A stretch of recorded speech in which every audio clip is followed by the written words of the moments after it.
Hi ಸ್ನೇಹಿತರೆ, good morning. Welcome to K national academy. So friends, ಇವತ್ತು discuss ಮಾಡಲು ಹೊರಟಂತಹ ಟಾಪಿಕ್ ಯಾವುದಪ್ಪ ಅಂತಂದಾಗ ನೋಡಿ, GPSTR ಅಲ್ಲಿ ಅಂದರೆ ಪದವೀಧರರ ಪ್ರಾಥಮಿಕ ಶಾಲಾ ಶಿಕ್ಷಕರ ನೇಮಕಾತಿ ನಮಗೆ ನೋಟಿಫಿಕೇಶನ್ ಆಗುತ್ತೆ ಅನ್ನೋದು ಗೊತ್ತಾಯಿತು. ಎಷ್ಟು ಪೋಸ್ಟ್ ಆಗ್ತಾವ ಅನ್ನೋದು ಕೂಡ ಗೊತ್ತಾಯಿತು. ನೋಡಿ, ಈಗ 10,000 ಪೋಸ್ಟ್ ಆಗ್ತಾವ ಅನ್ನೋದು ಗೊತ್ತಾಯಿತು. ಆದರೆ ಕೆಲವು ಅಭ್ಯರ್ಥಿಗಳಿಗೆ ಅನೇಕ ರೀತಿಯ ಗೊಂದಲ. ಅದೇ ರೀತಿ ನನಗೆ ನಿನ್ನೆ ದಿನ ಮಿನಿಮಮ್ ಅಂದರೆ 150 ಕಾಲ್ ಬಂದಿದೆ. ಏನಪ್ಪ ಅಂತಂದಾಗ, ನಾವು ಕ್ವಾಲಿಫೈಡ್ ಇದ್ದೀವ ಸರ್, ನಾವು ಅಪ್ಲೈ ಮಾಡ್ಬೋದಾ, ಏನೆಲ್ಲ ಡಾಕ್ಯುಮೆಂಟ್ಸ್ ಬೇಕು ಅಂತ. ಸೊ ಇವತ್ತು ನೋಟಿಫಿಕೇಶನ್ ಆಗುವ ಮುಂಚೆ ನಾವು ಯಾವೆಲ್ಲ ಡಾಕ್ಯುಮೆಂಟ್ಸನ್ನು ಸಿದ್ಧತೆ ಇಟ್ಟುಕೊಂಡಿರಬೇಕು ಅನ್ನೋದನ್ನು ಡಿಸ್ಕಸ್ ಮಾಡ್ತಾ ಹೋಗೋಣ. ಅದೇ ರೀತಿಯಾಗಿ ಯಾರೆಲ್ಲ ಅರ್ಹರು ಯಾರೆಲ್ಲ ಅನರ್ಹರು ಅನ್ನೋದು ಕೂಡ ನೋಡ್ತಾ ಹೋಗೋಣ. ಅಂದರೆ ಇಲ್ಲಿ ಈಗ ಗೊತ್ತಾಗ್ಬಿಡುತ್ತೆ ಸ್ನೇಹಿತರೆ. ಸೊ ಇವತ್ತೇ ನಿಮಗೆ ಕರ್ನಾಟಕ ಟೆಟ್ ಶಿಕ್ಷಕರ ಅರ್ಹತಾ ಪರೀಕ್ಷಾ ಕೀ ಆನ್ಸರ್ ಬರ್ತಾ ಇದ್ದಾವೆ. ಅದ್ರ ಮೇಲೆ ನಿಮ್ಮ ಕ್ವಾಲಿಫೈಡ್ ನಿರ್ಧಾರ ಆಗುತ್ತೆ. ಯಾರೆಲ್ಲ ಬರೆದಿರಾ, ಅದೇ ರೀತಿ ಎಲ್ಲರೂ ಚೆನ್ನಾಗಿ ಬರೆದಿದ್ದೀರಾ ಅಂದ್ಕೊಂಡಿದ್ದೀನಿ. ಎಲ್ಲರದು ಕ್ವಾಲಿಫೈಡ್ ಆಗಲಿ ಅಂತ ಭಾವಿಸುತ್ತಾ ಈ ವಿಡಿಯೋ ಸ್ಟಾರ್ಟ್ ಮಾಡೋಣ ಸ್ನೇಹಿತರೆ. ಸೊ ಯಾರೆಲ್ಲ ನಮ್ಮ ಚಾನಲನ್ನು ಹೊಸದಾಗಿ ವೀಕ್ಷಣೆ ಮಾಡ್ತಾ ಇದ್ದೀರಲ್ಲ ಸ್ನೇಹಿತರೆ, ಅವರೆಲ್ಲ ಸಬ್ಸ್ಕ್ರೈಬ್ ಆಗಿ, ಅದೇ ರೀತಿಯಾಗಿ ಇಷ್ಟ ಆದರೆ ಲೈಕ್ ಮಾಡಿ ಮತ್ತು ನಿಮ್ಮ ಸ್ನೇಹಿತರಿಗೂ ಶೇರ್ ಮಾಡಿ. ಸೊ ಫ್ರೆಂಡ್ಸ್, ಲೆಟ್ಸ್ ಸ್ಟಾರ್ಟ್ ಮಾಡೋಣ. ಸೊ ಈಗ GPTಗೆ ಏನೆಲ್ಲ ಕ್ವಾಲಿಫಿಕೇಶನ್ ಬೇಕು. ಸೊ ಫ್ರೆಂಡ್ಸ್, ಇಲ್ಲಿ GPTಗೆ ಡಿಗ್ರಿ ಏನು, ಡಿಗ್ರಿ ಪ್ಲಸ್ B.Ed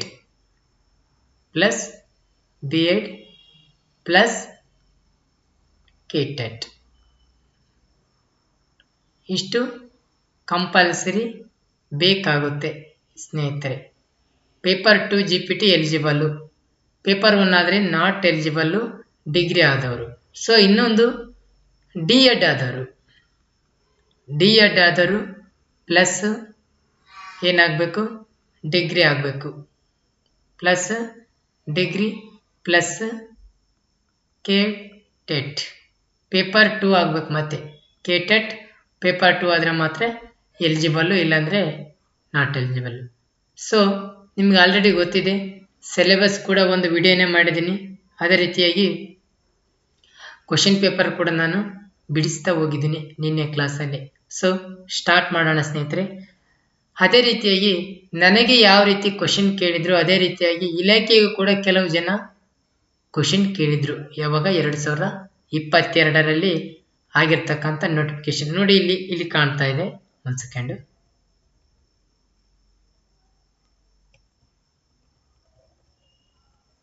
ನೋಡಿ, ಇದು ನಾನು ಹೇಳ್ತಾ ಇಲ್ಲ, ಇಲಾಖೆಯಲ್ಲಿ ಬಿಟ್ಟಿರ್ತಕ್ಕಂಥ ಒಂದು ಆದೇಶ. ಅದನ್ನು ನಿಮಗೆ ಎಕ್ಸ್ಪ್ಲೈನ್ ಮಾಡ್ತಾ ಹೋಗ್ತಾ ಇದ್ದೀನಿ, ಎಲ್ಲರಿಗೂ ತಿಳಿಲಿ, ಎಲ್ಲರಿಗೂ ಅನುಕೂಲ ಆಗಲಿ ಉದ್ದೇಶದಿಂದನೇ ಮಾಡ್ತಾ ಇದ್ದೀನಿ. ನೋಡಿ, ಆಯುಕ್ತರ ಕಚೇರಿ, ಸಾರ್ವಜನಿಕ ಶಿಕ್ಷಣ ಇಲಾಖೆ, ಕೇಂದ್ರೀಕೃತ ದಾಖಲಾತಿ ಘಟಕ, KG ರಸ್ತೆ, ಬೆಂಗಳೂರು. ಸೊ 2022ರ ನೋಡ್ರಿ, ಪದವೀಧರರ ಪ್ರಾಥಮಿಕ ಶಿಕ್ಷಕರ ಅಂದರೆ 6ರಿಂದ 8ನೇ ತರಗತಿ ನೇಮಕಾತಿಗೆ ಸಂಬಂಧಿಸಿದಂತೆ ಆನ್ಲೈನ್ ಅರ್ಜಿ ಸಲ್ಲಿಸುವ ಸಂಬಂಧ ಅಭ್ಯರ್ಥಿಗಳು ಕೆಲವು ಸ್ಪಷ್ಟನೆಗಳನ್ನು ಪದೇ ಕೇಳಿರುತ್ತಾರೆ. ಅಭ್ಯರ್ಥಿಗಳಿಗೆ ಅನುಕೂಲಿಸುವ ಸಲುವಾಗಿ ಕೇಳಲಾದ ಪ್ರಶ್ನೆಗಳಿಗೆ ಸ್ಪಷ್ಟನೆ ಬಗ್ಗೆ ಕೆಳಕಂಡಂತೆ ಮಾಹಿತಿ ನೀಡಲಾಗಿದೆ. ಸೊ ಈಗ ಪ್ರತಿಯೊಬ್ಬರು ಪದೇ ಕಾಲ್ ಮಾಡೋದು, ಇನ್ಫಾರ್ಮೇಷನ್ ಕೊಡಿ ಅಂತ ಹೇಳೋದು ಆಗಿದ್ದಾಗ ಆ ಅಭ್ಯರ್ಥಿಗಳ ಸಲುವಾಗಿ ಏನು ಮಾಡಿದರು, ಇಲಾಖೆಯವರು ತಮ್ಮದೇ ಆದ ಒಂದು ಕ್ವಶನ್ನು, ಈ ಕಡೆ ಉತ್ತರಗಳು ಅಂದರೆ ಸ್ಪಷ್ಟನೆಗಳು ನೀಡಿದರು. ಅವು ಏನೇನು, ಅದಕ್ಕೆ ಏನೆಲ್ಲ ಡಾಕ್ಯುಮೆಂಟ್ಸ್ ಬೇಕು, ಯಾವ ರೀತಿ ಡಾಕ್ಯುಮೆಂಟ್ಸ್ ರೆಡಿ ಮಾಡಿ ಇಟ್ಕೊಂಡಿರಬೇಕು. ನಾವು ಅಪ್ಲೈ ಮಾಡೋಕ್ಕೆ ಹೋದಾಗ ಡಾಕ್ಯುಮೆಂಟ್ಸ್ ರೆಡಿ ಮಾಡಿದ್ರೆ ರೆಡಿ ಆಗಲ್ಲ ಸ್ನೇಹಿತರೆ, ನೆನಪಿರಲಿ. ಈಗ ನೋಟಿಫಿಕೇಶನ್ ಆಗ್ತಾ ಇದೆ, ಯಾವಾಗ ಆಗ್ತಾ ಇದೆ ಅಂದರೆ ಸೆಪ್ಟೆಂಬರ್ ಎಂಡಿಂಗ್ ಅಂತ ನಾನು ಹೇಳ್ತಾ ಇದ್ದೀನಿ. ನೋಡೋಣ, ಸೆಪ್ಟೆಂಬರ್ ಎಂಡಿಂಗ್ ಆಗಲೇಬೇಕು, ಎಂಡಿಂಗಲ್ಲಿ ಆಗಲೇಬೇಕು. ಸೊ ಯಾವೆಲ್ಲ ಡಾಕ್ಯುಮೆಂಟ್ಸ್ಗಳು ಬೇಕಾಗ್ತವೆ. ಯಾವೆಲ್ಲ ಡಾಕ್ಯುಮೆಂಟ್ಸ್ ಬೇಕಾಗ್ತವೆ, ಯಾರೆಲ್ಲ ಅಪ್ಲೈ ಮಾಡ್ಬೋದು ಅನ್ನೋದು ಡಿಸ್ಕಸ್ ಮಾಡ್ತಾ ಹೋಗೋಣ. ಸೊ ನೋಡಿ ಸ್ನೇಹಿತರೆ, ಇನ್ನೊಂದು ಬಿ ಎಡಲ್ಲಿ ಈ ಪ್ರೆಸೆಂಟ್ 3rd ಸೆಮ್ ಇದ್ದಾರೆ, ಅವರು 4th ಸೆಮ್ ಎಕ್ಸಾಮ್ ಬರೆದು ವೇಟಿಂಗ್ ಲಿಸ್ಟಲ್ಲಿ ಅಂದರೆ ವೇಟಿಂಗ್ ರಿಸಲ್ಟ್ ಇದ್ರಂದರೆ ಅಪ್ಲೈ ಮಾಡ್ಬೋದಾ? ನೋ ಸ್ನೇಹಿತರೆ, ಅಪ್ಲೈ ಮಾಡೋಕ್ಕೆ ಅವಕಾಶ ಇಲ್ಲ. ಯಾಕಂದರೆ ಫೈನಲ್ ಬೇಕೇ ಬೇಕು, ಮಾರ್ಕ್ಸ್ ಕೂಡ ಬೇಕಾಗ್ತವೆ, ನೆನಪಿರಲಿ. ಫಸ್ಟ್ ಒಂದು ಕ್ವಶನ್ ಈ ರೀತಿ ಇದೆ ನೋಡಿ, ಯಾವ ರೀತಿ ಇದೆ ಅಂದರೆ, ವಿಕಲಚೇತನ ಅಭ್ಯರ್ಥಿಗಳು ಕೇಳಿದಂಥ ಪ್ರಶ್ನೆಗಳು ಏನೈತಿ. ವಿಕಲಚೇತನ ಅಭ್ಯರ್ಥಿಗಳು ವೈದ್ಯಕೀಯ ಮಂಡಳಿಯಿಂದ ಈಗಾಗಲೇ ಪಡೆದ ಪ್ರಮಾಣ ಪತ್ರ ಸಲ್ಲಿಸಬಹುದೇ? ಓಕೆ, ಚಾಲ್ತಿಯಲ್ಲಿರುವ ಪ್ರಮಾಣ ಪತ್ರಗಳನ್ನು ಏನ್ ಮಾಡ್ಬೋದು, ಸಲ್ಲಿಸಬಹುದು. ಯಾಕಂತಂದ್ರೆ ಆಲ್ರೆಡಿ ಇಟ್ಕೊಂಡಿರ್ತಾರೆ, ರೆಡಿ ಇರುತ್ತೆ.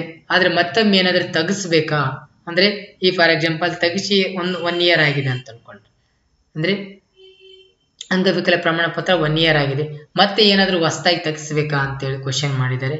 ನೋ, ತೆಗಿಸೋ ಅವಶ್ಯಕತೆ ಇಲ್ಲ. ಅಂಗವಿಕಲರು ಏನ್ ಮಾಡ್ತಾರೆ, ಆಲ್ರೆಡಿ ತೆಗಿಸಿದೆ, ಎಷ್ಟು ಪರ್ಸೆಂಟೇಜ್ ಇದೆ ಅದನ್ನು ಪ್ರಮಾಣ ಪತ್ರ ನಿಮ್ಮ ಹತ್ರ ಇದ್ರೆ ಅದು ಕೂಡ ಅಪ್ಲೈ ಮಾಡ್ಬೋದು. ಡೋಂಟ್ ವೆರಿ, ಹೊಸದಾಗಿ ಏನೋ ತೆಗಿಸೋ ಅವಶ್ಯಕತೆ ಇಲ್ಲ. ನೆಕ್ಸ್ಟ್ ಕ್ವಶನ್ ನಂಬರ್ 2 ಏನಿದೆ, ನಾನು ಗ್ರಾಮೀಣ ಪ್ರಮಾಣ ಪತ್ರ ಮತ್ತು ಕನ್ನಡ ಮಾಧ್ಯಮ ಪ್ರಮಾಣ ಪತ್ರವನ್ನು ಈಗಾಗಲೇ ಪಡೆದುಕೊಂಡಿರುತ್ತೇನೆ, ಈಗ ಮತ್ತೊಮ್ಮೆ ಹೊಸದಾಗಿ ಪಡೆಯಬೇಕೆ ಅಥವಾ ಹಿಂದೆ ಪಡೆದಿರುವ ಪ್ರಮಾಣ ಪತ್ರವನ್ನು ಸಲ್ಲಿಸಬಹುದೇ? ಸೊ ಇದು ಕೂಡ ನಿನ್ನೆ ನನಗೆ ಇಬ್ರು ಕೇಳಿರ್ತಕ್ಕಂಥ ಕ್ವಶನ್. ಸೊ ಅದಕ್ಕೆ ಉತ್ತರ ನೋಡಿ, ಇಲ್ಲೇ ಇದೆ. ಈಗಾಗಲೇ ಪಡೆದುಕೊಂಡಿರುವ ಪ್ರಮಾಣ ಪತ್ರಗಳನ್ನು ಸಲ್ಲಿಸಬಹುದು, ಆದರೆ ಸಂಬಂಧಪಟ್ಟ ಶಾಲಾ ಮುಖ್ಯೋಪಾಧ್ಯಾಯರಿಂದ ಪಡೆದ ಪ್ರಮಾಣ ಪತ್ರಗಳೇ BEO ಕಚೇರಿಯ ಸಹಿ ಪಡೆದಿರಬೇಕು. ಅಭ್ಯರ್ಥಿಯು ತಾನು ಆನ್ಲೈನ್ ಅರ್ಜಿ ಸಲ್ಲಿಸುವ ದಿನಾಂಕದೊಳಗೆ ಪಡೆದಿರಬೇಕು. ಸೊ ನೋಡಿ, ಈಗ ಎಕ್ಸಾಂಪಲ್ ಸೆಪ್ಟೆಂಬರ್ 20ಕ್ಕೆ ನೋಟಿಫಿಕೇಶನ್ ಆಗಿದ್ರೆ ಅಕ್ಟೋಬರ್ 10ನೇ ತಾರೀಕು ನೋಟಿಫಿಕೇಶನ್ ಅಂದ್ರೆ ಆನ್ಲೈನ್ ಅಪ್ಲಿಕೇಶನ್ ಕ್ಲೋಸ್ ಇದೆ ಡೇಟ್. ಆ ಡೇಟ್ ಮುಗಿದಿಂದ ತೆಗಿಸಿದ್ರೆ ವ್ಯಾಲಿಡ್ ಇಲ್ಲ. ಏನಾಗುತ್ತೆ ಅಂದ್ರೆ, ಯಾವಾಗ ಏನಾಗುತ್ತೆ, ಕೊನೆ ದಿನಾಂಕ ಯಾವಾಗ ಇರುತ್ತೆ ಅದ್ರ ಒಳಗಡೆ ತೆಗ್ಸ್ಕೊಂಡಿರ್ಬೇಕು, ಯಾವುದೇ ಸರ್ಟಿಫಿಕೇಟ್ ಆಗಲಿ. ಓಕೆ, ಅಂದ್ರೆ ಫಾರ್ ಎಕ್ಸಾಂಪಲ್ ಒಬ್ಬ ವ್ಯಕ್ತಿ 2015ರಲ್ಲೇ ನಾನು ಕನ್ನಡ ಮತ್ತು ಗ್ರಾಮೀಣ ಮಾಧ್ಯಮ ತೆಗೆಸ್ಕೊಂಡಿದ್ದೀನಿ ಸರ್, ಮತ್ತೆ ತೆಗಿಸ್ಬೇಕಾ? ನೋ ಪ್ರಾಬ್ಲಮ್, ತೆಗಿಸೋ ಅವಶ್ಯಕತೆ ಇಲ್ಲ, ಇದೇ ನಡೆಯುತ್ತೆ. Don't very. ಓಕೆ, ಕನ್ನಡ ಮಾಧ್ಯಮ ಗ್ರಾಮೀಣ ಮಾಧ್ಯಮ ನಿಮ್ದು ಓಲ್ಡ್ ಇತ್ತಂದ್ರೆ ನಡೆಯುತ್ತೆ, ಯಾವುದೇ ಕಾರಣಕ್ಕೂ ಹೊಸದಾಗಿ ತೆಗಿಸೋ ಅವಶ್ಯಕತೆ ಇಲ್ಲ. ಮತ್ತೆ ಅದಕ್ಕೆ BEO ಮತ್ತೆ ನಮ್ಮ HM ಸಿಗ್ನೇಚರ್ ಇರಬೇಕು, ಇದ್ರೆ ಮಾತ್ರ ವ್ಯಾಲಿಡ್. ಓಕೆ, ನೆಕ್ಸ್ಟ್ 3ನೇದಿದೆ, ಈ ರೀತಿ ಇದೆ. ನಾನು ಸರ್ಕಾರಿ ನೌಕರಿಯಲ್ಲಿದ್ದೇನೆ, ಅಧಿಸೂಚನೆಯಲ್ಲಿ ನಿರಪೇಕ್ಷಣ ಪ್ರಮಾಣ ಪತ್ರವನ್ನು ಆನ್ಲೈನ್ ಮೂಲಕ ಅರ್ಜಿ ಸಲ್ಲಿಸುವ ದಿನಾಂಕಕ್ಕೆ ಪಡೆದುಕೊಂಡಿರಬೇಕು ಎಂದಿರುತ್ತದೆ. ಸರಕಾರಿ ಆದೇಶದಂತೆ ಮೂಲ ದಾಖಲೆಗಳ ಪರಿಶೀಲನೆ ವೇಳೆಯಲ್ಲಿ ಸಲ್ಲಿಸಬಹುದೇ? ನೋಡಿ, ಅವ್ರ ಕ್ವಶನ್ ಏನಂತ ಕೇಳಿದರೆ, ನಾನು ಸರ್ಕಾರಿ ನೌಕರಿಯಲ್ಲಿದ್ದೇನೆ, ಅದರಲ್ಲಿ ನಿರೀಕ್ಷಣಾ ಪ್ರಮಾಣ ಪತ್ರ ಬೇಕಾಗುತ್ತೆ ನೋಡಿ, ಅದರ ದಿನಾಂಕದೊಳಗಾಗಿ ತೆಗೆಸಿಕೊಳ್ಬೇಕಾ ಅಂತ ಕೇಳ್ತಾ ಇದ್ದಾರೆ. ಅದು ನೋಡಿ, ಸರ್ಕಾರಿ ನೌಕರಿಯಲ್ಲಿರುವ ಅಭ್ಯರ್ಥಿಯು ಆನ್ಲೈನ್ ಅರ್ಜಿ ಸಲ್ಲಿಸುವ ವೇಳೆ ನಿರಪೇಕ್ಷಣ ಪ್ರಮಾಣ ಪತ್ರ ಲಭ್ಯವಿದ್ದಲ್ಲಿ ನಮೂದಿಸಬಹುದು, ಇಲ್ಲದಿದ್ದಲ್ಲಿ 1:2 ಪರಿಶೀಲನಾ ಪಟ್ಟಿ ಆಯ್ಕೆಯಾಗಿದ್ದಲ್ಲಿ ಆ ಮೂಲ ದಾಖಲೆ ಪರಿಶೀಲನೆ ವೇಳೆಯಲ್ಲಿ ಹಾಜರುಪಡಿಸತಕ್ಕದ್ದು. ಅದೇನು ಕಡ್ಡಾಯ ಅಲ್ಲ ಅಂತ ಹೇಳಿದ್ದಾರೆ. ಸೊ ಅಡ್ವಾನ್ಸೇ ತೆಗೆಸಿಡೋದೇನು ಕಡ್ಡಾಯ ಇಲ್ಲ. ಯಾಕಂತಂದ್ರೆ ನಾಳೆ 1:2 ವೆರಿಫಿಕೇಶನ್ ಬಂತಂದ್ರೆ ಅಲ್ಲಿ ನೀವು ಕಡ್ಡಾಯವಾಗಿ ಸಲ್ಲಿಸಬೇಕಾಗುತ್ತೆ, ನೆನಪಲ್ಲಿ ನೋಡಿ. ಇನ್ನೊಂದೇನೆಂದ್ರೆ 4, ನಾನು 2A ವರ್ಗಕ್ಕೆ ಸೇರಿದ ಅಭ್ಯರ್ಥಿಯಾಗಿದ್ದು ಶಿಕ್ಷಕರ ಅರ್ಹತಾ ಪರೀಕ್ಷೆಯಲ್ಲಿ ಅಂದ್ರೆ CTET ಶೇಕಡ 55 ಅಂಕಗಳೊಂದಿಗೆ ಅರ್ಹತೆ ಪಡೆದಿರುತ್ತೇನೆ. ನಾನು GPT ಉದ್ಯೋಗ ಎಸ್ ಏನಾಗುತ್ತಂತಂದಾಗ ಸೆಂಟ್ರಲ್ ಟೆಟ್ ಆದ್ರೆ ಟೋಟಲ್ ಓವರ್ ಆಲ್ ಇಂಡಿಯಾ ಬರುತ್ತೆ, KTET ಆದ್ರೆ ಓನ್ಲಿ ಕರ್ನಾಟಕ ಬರುತ್ತೆ, ನೆನಪಲ್ಲಿ. ಇಲ್ಲಿಂದ ಏನ್ ಹೇಳಿದೆ, ಪಡೆದಿರುತ್ತೇನೆ, GPTಗೆ ಅರ್ಜಿ ಸಲ್ಲಿಸಬಹುದೇ? ಅವಕಾಶ ಇರುವುದಿಲ್ಲ ಅಂತ ಹೇಳಿದ್ದಾರೆ. ಸೊ ಇಲ್ಲಿ ನೋಡ್ರಿ ಏನ್ ಹೇಳ್ತಾ ಇದ್ದಾರೆ, 55% ಅಂತ ಕೇಳಿದ್ದಾರೆ. 55 ಇಲ್ಲಿ ಏನಂದ್ರೆ CTET ಎಷ್ಟಿರಬೇಕು? 60% ಅಂಕಗಳಿಂದ ಅರ್ಹತೆ ಪಡೆದಿರಬೇಕು. ಇಲ್ಲಿ ಏನಾಗಿದೆ, 2A ವರ್ಗಕ್ಕೆ ಸೇರಿದ ಅಭ್ಯರ್ಥಿಯಾಗಿದ್ರೂ ಕೂಡ 55% ಮೂಲಕ ನಾನು ಅರ್ಹತೆ ಹೊಂದಿದ್ದೀನಿ ಅಂತ ಕೇಳಿದಾರೆ. ಸೊ ಇಲ್ಲಿ ಅವಕಾಶ ಇರುವುದಿಲ್ಲ ಅಂತ ಹೇಳ್ತಾ ಇದ್ದಾರೆ. 2A, 2B, ಥರ್ಡ್ ಬಿ ಮತ್ತು ಸಾಮಾನ್ಯ ವರ್ಗಕ್ಕೆ ಸೇರಿದ ಅಭ್ಯರ್ಥಿಗಳು CTET ಇಲ್ಲಿ ಕನಿಷ್ಠ 60ರಷ್ಟು ಅಂಕಗಳೊಂದಿಗೆ ಅರ್ಹತೆ ಪಡೆದವರು ಹಾಗೂ ಪರಿಶಿಷ್ಟ ಜಾತಿ, ಪರಿಶಿಷ್ಟ ಪಂಗಡ, ಪ್ರವರ್ಗ 1 ಅವರು ವಿಕಲಚೇತನ ಅಭ್ಯರ್ಥಿಗಳು ಕನಿಷ್ಠ 55 ಅಂಕಗಳೊಂದಿಗೆ ಅರ್ಹತೆ ಪಡೆದರೆ ಮಾತ್ರ GPTಗೆ ಹಲವು ಇದೆ. ಇದು ಚಾನ್ಸೇ ಇಲ್ಲ, ಅವರು ಎಲಿಜಿಬಲ್ ಕೊಡಲ್ಲ ಆಕ್ಚುಲಿ. ಬಟ್ ನೋಡೋಣ.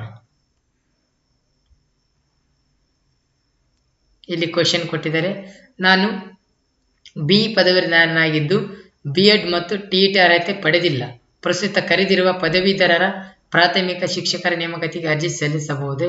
ಸೊ ನೋಡಿ, ಇಲ್ಲಿ ಏನು ಕೇಳಿದರೆ, ಇಂಜಿನಿಯರ್ ಪದವೀಧರರಾಗಿದ್ದು B.Ed ಮತ್ತು ಅವನು ಏನು ಮಾಡಿದ್ದಾನೆ, ಟೆಟ್ ಕೂಡ ಅರ್ಹತೆ ಹೊಂದಿಲ್ಲ, B.Ed ಕೂಡ ಮುಗಿದಿಲ್ಲ. ನಾನು ಹಾಕ್ಬೋದು ಅಪ್ಲಿಕೇಶನ್ನು? ನೋ, ಅವಕಾಶ ಇಲ್ಲ. ಬಿ ಪದವೀಧರರೊಂದಿಗೆ B.Ed ಅಥವಾ DLED ಅಥವಾ TET ಪತ್ರಿಕೆ 2 ಅಲ್ಲಿ ಅರ್ಹತೆ ಪಡೆದಿದ್ದಲ್ಲಿ ಮಾತ್ರ ಅರ್ಜಿ ಸಲ್ಲಿಸಬೇಕಾಗುತ್ತೆ, ಇಲ್ಲಾಂದ್ರೆ ಚಾನ್ಸೇ ಇಲ್ಲ. ಸೊ ಗೊತ್ತಿದ್ದ ವಿಷಯ ಎಲ್ಲರಿಗೂ ಸ್ನೇಹಿತರೆ. ಯಾಕಂತಂದಾಗ ಇಂಜಿನಿಯರ್ಗೂ ಕೂಡ ಸೈನ್ಸ್, ಮ್ಯಾಥ್ಸ್ ಕೂಡ ಕೊಟ್ಟಿದ್ದಾರೆ, ಅವರಿಗೆ ಅವಕಾಶ ಕೊಟ್ಟಿದ್ದಾರೆ. ಇನ್ನೊಂದೇನಪ್ಪ ಅಂದರೆ ಏನು ಅಂದರೆ, ಇಲ್ಲಿ ಬಿ ಕಾಮ್ನವರಿಗೆ ಅವಕಾಶ ಇನ್ನು ಕೊಟ್ಟಿದ್ದೀವಿ ಅಂತ ಹೇಳ್ತಾ ಇದ್ದಾರೆ, ಇನ್ನೂ ಜಾರಿಗೆ ಬಂದಿಲ್ಲ. ಅವ್ರಿಗೂ ನೆಕ್ಸ್ಟ್ ಬಂದರೂ ಬರಬಹುದು ಅಂತ ಹೇಳ್ತಾ ಇದ್ದೀನಿ ಸ್ನೇಹಿತರೆ. ಓಕೆನಾ? ಮತ್ತೊಮ್ಮೆ ಸ್ನೇಹಿತರೆ, ಯಾರೆಲ್ಲ ನಮ್ಮ ಚಾನಲನ್ನು ಹೊಸದಾಗಿ ವೀಕ್ಷಣೆ ಮಾಡ್ತಿದ್ದೀರಿ ಅವರು ಸಬ್ಸ್ಕ್ರೈಬ್ ಮಾಡೋದು ಮರಿಬಾರದು. ಓಕೆ, ನೆಕ್ಸ್ಟ್ ನೋಡಿ. ನಾನು ಸಮಾಜ ಪಾಠಗಳು ಮತ್ತು ಆಂಗ್ಲ ಭಾಷೆ ಶಿಕ್ಷಕ 2 ಹುದ್ದೆಗಳಿಗೆ ಅರ್ಹನಾಗಿದ್ದು, ಒಂದು ಹುದ್ದೆಗೆ ಒಂದು ಜಿಲ್ಲೆಯಲ್ಲಿ ಸಮಾಜ ಪಾಠಗಳು ಅರ್ಜಿ ಸಲ್ಲಿಸಿ, ಮತ್ತೊಂದು ಜಿಲ್ಲೆಗೆ ಆಂಗ್ಲ ಭಾಷೆ ಹುದ್ದೆ ಇಲ್ಲಿ ನೋಡಿ ಎಂತ ಕೇಳಿದರೆ ಸಲ್ಲಿಸಬಹುದೇ? ಇಲ್ಲಿ ನೋಡಿ, ಈಗ ಕನ್ನಡ ಮತ್ತು ಇಂಗ್ಲಿಷ್ ಯಾರೆಲ್ಲ ಮುಗಿಸಿದಾರಲ್ಲ ಲ್ಯಾಂಗ್ವೇಜ್, ಅವರು 2 ಹುದ್ದೆಗಳಿಗೆ ಅವಕಾಶ ಇರುತ್ತೆ ಅವರಿಗೆ. ಅಂದರೆ ಎರಡಕ್ಕೂ ಕ್ವಾಲಿಫೈಡ್. ಈ ಕಡೆ ಇಂಗ್ಲಿಷ್ ಸಬ್ಜೆಕ್ಟು ಬರಿಬೋದು, ಈ ಕಡೆ ಸೋಷಿಯಲ್ ಸೈನ್ಸು ಬರಿಬೋದು. ಹಾಗಾಗಿ ಇವ್ರು ಏನು ಕೇಳ್ತಾ ಇದ್ದಾರೆ ಅಂದರೆ, ನಾನು ಒಂದು ಡಿಸ್ಟಿಕ್ಕಿಗೆ ಸೋಷಿಯಲ್ ಅಪ್ಲೈ ಮಾಡ್ತೀನಿ, ಇನ್ನೊಂದು ಡಿಸ್ಟಿಕ್ಗೆ ಇಂಗ್ಲಿಷ್ ಅಪ್ಲೈ ಮಾಡ್ತೀನಿ ಟೀಚರ್ ಆಗಿ, ಅವಕಾಶ ಇದೆನಾ ಅಂತ ಕೇಳ್ತಾ ಇದ್ದಾರೆ. ಸೊ ಇಲ್ಲಿ ಅವಕಾಶ ಇಲ್ಲ ಸ್ನೇಹಿತರೆ. 2 ಹುದ್ದೆಗಳು ಒಂದೇ ಜಿಲ್ಲೆಯಲ್ಲಿ ಬರೆಯಬೇಕಾಗುತ್ತದೆ. ಕಾರಣ ಪತ್ರಿಕೆ 1 ಪರೀಕ್ಷೆ 2 ಹುದ್ದೆಗಳಿಗೆ ಒಂದೇ ಇರುತ್ತದೆ. ನೋಡಿ, ಪತ್ರಿಕೆ 1 ಕಾಮನ್ ಎಲ್ಲರಿಗೂ, ಸೈನ್ಸು ಮ್ಯಾಥ್ಸ್ ಎಲ್ಲರಿಗೂ ಒಂದೇ ಒಂದು ಪತ್ರಿಕೆ ಇರುತ್ತೆ, ಸೇಮ್ ಇರುತ್ತೆ. ಪತ್ರಿಕೆ 2 ಹುದ್ದೆಗಳು ಒಂದೇ ನೋಡಿ, 2 ಹುದ್ದೆಗಳಿಗೆ ಒಂದೇ ಆಗಿರುತ್ತದೆ. ಆದ್ದರಿಂದ 2 ಹುದ್ದೆಗಳಿಗೆ ಒಂದೇ ಜಿಲ್ಲೆಗೆ ಕಡ್ಡಾಯವಾಗಿ ಒಂದೇ ನೋಂದಣಿ ಸಂಖ್ಯೆಯಡಿ ಪರೀಕ್ಷೆ ಬರೆಯಬೇಕಾಗುತ್ತದೆ. ನೋಡಿ, ಮತ್ತೆ ಮಿಸ್ ಮಾಡ್ಕೋಬೇಡ್ರಿ, ಕೇರ್ಫುಲ್ಲಾಗಿ ಕೇಳಿ. ಒಂದು ಸೋಷಿಯಲ್ 1 ಡಿಸ್ಟಿಕ್ ಮಾಡಿ, ಇಂಗ್ಲಿಷ್ 1 ಡಿಸ್ಟಿಕ್ ಮಾಡಿದರೆ ಹೋಯ್ತು ಅನ್ಕೋಬೇಕು. ಯಾಕಂದರೆ ಒಂದು ಮಿಸ್ ಮಾಡ್ಕೋಬೇಕಾಗತ್ತೆ ಸ್ನೇಹಿತರೆ. ಹಂಗಾಗಿ ಆ ರೀತಿ ಯಾವುದೇ ಕಾರಣಕ್ಕೂ ಮಾಡಬೇಡಿ. ನೋಡಿ, ಕ್ವಶನ್ ನಂಬರ್ 7 ಇದೆ. BSc ಪದವಿಯಲ್ಲಿ ಶಿಕ್ಷಕ ಹುದ್ದೆಗೆ ನಿಗದಿಪಡಿಸಿದ ಐಚ್ಛಿಕ ವಿಷಯವನ್ನು ಕೇವಲ 2 ವರ್ಷಗಳು ಮಾತ್ರ ಅಧ್ಯಯನ ಮಾಡಿರುತ್ತೇನೆ. ಪ್ರಸ್ತುತ ಶಿಕ್ಷಕ ಹುದ್ದೆಗೆ ಅರ್ಜಿ ಸಲ್ಲಿಸಲು ನನಗೆ ಅರ್ಹತೆ ಇದೆಯೇ? ಅರ್ಹತೆ ಇರುವುದಿಲ್ಲ ಸ್ನೇಹಿತರೆ. BScಯಲ್ಲಿ ಶಿಕ್ಷಕ ಹುದ್ದೆಗೆ ನಿಗದಿಪಡಿಸಿದ ಐಚ್ಛಿಕ ವಿಷಯಗಳನ್ನು ಪದವಿಯಲ್ಲಿ 3 ವರ್ಷ ಮಾತ್ರ ಅಧ್ಯಯನ ಮಾಡಿರಬೇಕು. ನೋಡಿ, ಆಪ್ಷನಲ್ ಸಬ್ಜೆಕ್ಟ್ ಮಾತ್ರ 3 ವರ್ಷ ಕಂಟಿನ್ಯೂ ಕಂಪ್ಲೀಟ್ ಮಾಡಿರ್ಬೇಕು. ಹಂಗಿದ್ರೆ ನೀವು ಹಲವು, ಇಲ್ಲಂದ್ರೆ ಇಲ್ಲ. ಏನಪ್ಪ ಅಂದರೆ ಇಷ್ಟು ಆಯಿತು ಸ್ನೇಹಿತರೆ. ಮತ್ತೆ ಇನ್ನೊಂದು ಕ್ವಶನ್ ಏನಿದೆ ಅಂತಂದರೆ, ಓಪನ್ ಯೂನಿವರ್ಸಿಟಿಯಲ್ಲಿ ಮಾಡಿದ್ದೀವಿ ಸರ್ ನಾವು. ಈಗ ಓಪನ್ ಯೂನಿವರ್ಸಿಟಿಯಲ್ಲಿ ಮಾಡಿದವರು ಅಪ್ಲೈ ಮಾಡ್ಬೋದಾ? ಓಪನ್ ಯೂನಿವರ್ಸಿಟಿಯಲ್ಲಿ ಮಾಡಿದವರು ಅಪ್ಲೈ ಮಾಡ್ಬೋದಾ? ಎಸ್, ಮಾಡ್ಬೋದು. ಆದರೆ ಅವರಿಗೆ ಕೇಳಿದ ಅರ್ಹತೆ ಇರಬೇಕು. B.Ed ಇರಬೇಕು, ಅಥವಾ BA ಅಥವಾ ಡಿಗ್ರಿ ಇರಬೇಕು, ಟೆಟ್ ಕಂಪಲ್ಸರಿ ಆಗಿರಬೇಕು. ಅದೇ ರೀತಿಯಾಗಿ ಅಫೇರಿಂಗ್ ಇದ್ದವ್ರು ಬರಲ್ಲ ಸ್ನೇಹಿತರೆ, ನೆನಪಿರಲಿ. B.Ed ಈಗ ಫೈನಲ್ ಇಯರ್ ಇದೀವಿ ಸರ್, ಅಪ್ಲೈ ಮಾಡ್ಬೋದಾ?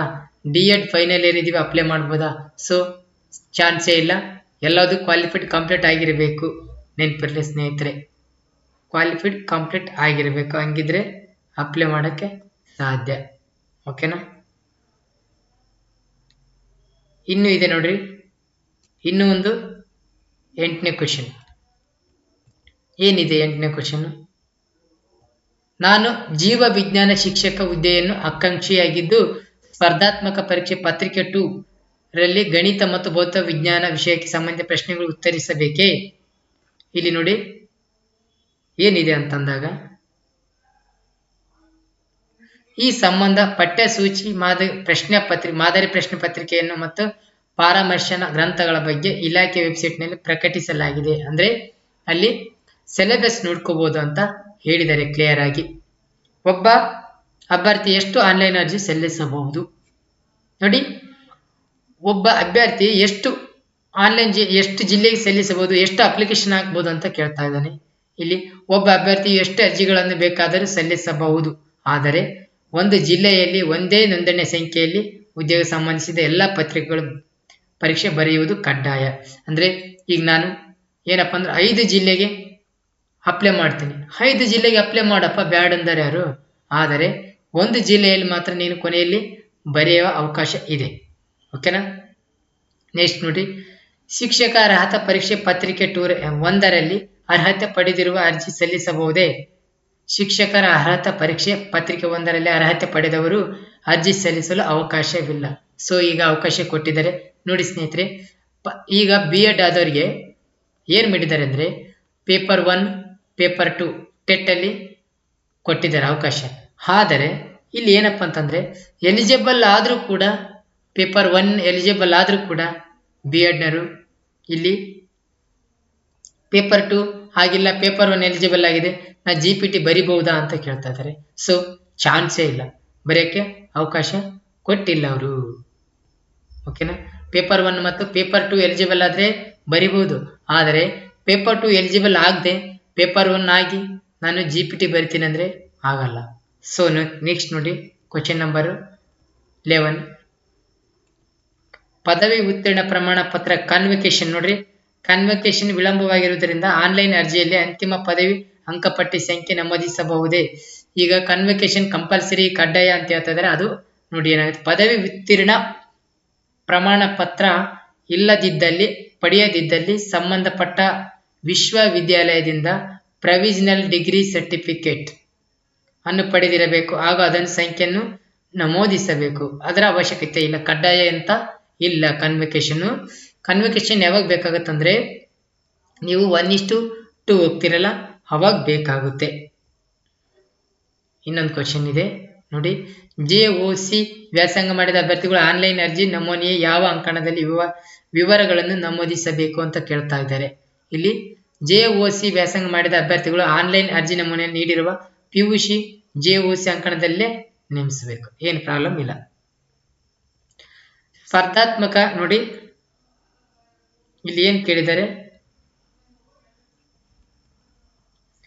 ಸ್ಪರ್ಧಾತ್ಮಕ ಪರೀಕ್ಷೆಯ ಪತ್ರಿಕೆ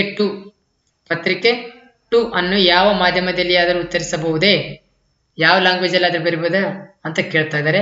ಅದಕ್ಕೆ ನೋಡಿ, ಪತ್ರಿಕೆ 2ರ ವಿವರಣಾತ್ಮಕ ಉತ್ತರಗಳನ್ನು ಅಭ್ಯರ್ಥಿಯು ಆಯ್ಕೆ ಬಯಸುವ ಹುದ್ದೆಯ ಬೋಧನಾ ಮಾಧ್ಯಮದಲ್ಲಿ ಅಥವಾ ಆಂಗ್ಲ ಮಾಧ್ಯಮದಲ್ಲಿ ಭಾಷೆಯಲ್ಲಿ ಉತ್ತರಿಸಬೇಕು. ಆದರೆ ಎಲ್ಲಾ ಪ್ರಶ್ನೆಗಳನ್ನು ಒಂದೇ ಭಾಷೆಯಲ್ಲಿ ಉತ್ತರಿಸಬೇಕು. ಒಂದು ಈ ಫಾರ್ ಎಕ್ಸಾಂಪಲ್ 51 ಕ್ವಶನ್ ನಾ ಕನ್ನಡದಲ್ಲಿ ಮಾಡ್ತೀನಿ, 52 ಇಂಗ್ಲಿಷಲ್ಲಿ ಮಾಡ್ತೀನಿ, ಇನ್ನೊಂದು ಏನೋ ಹಿಂದಿಯಲ್ಲಿ ಮಾಡ್ತೀನಿ, ಅದು ಅಲ್ಲ. ಓಕೆನಾ. ನೆಕ್ಸ್ಟ್ ನೋಡಿ 14ನೇ ಕ್ವಶನ್ ಈ ರೀತಿ ಇದೆ.